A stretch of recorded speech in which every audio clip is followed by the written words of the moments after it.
Assalomu alaykum hurmatli kuzatuvchilarimiz. Bugungi qilgan ishimizdan birisi Nexia 1 Sony Scrambler motorning chastini simlarni bir qator taxlab berdik. Mana ko'rishingiz mumkin. Provatlari yo'llarda men bo'layotdi. Tak endi bu yerda birgina datchigimiz yetishmay turibdi hozir. Razjam. Yo'qda. Hozir ustini zagushga etib qo'ydik. Buni ham aytib qo'yamiz, kelsa xudosi joyini deb beramiz. Injektor chaslari yo'qda.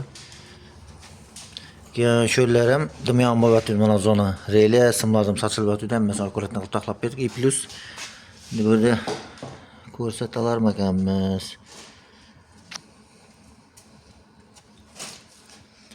Peredin chastdan polni tozadan, montaj simni toza simdan tashab, gofralar bilan akkuratni qilib berdik. Avtoelektrik xizmati kerak bo'lsa xabarlashaverasizlar. Diagnostika avtoelektrik. Manzil garaj 211 Mang'it. Videoga bir like bosib ketamiz.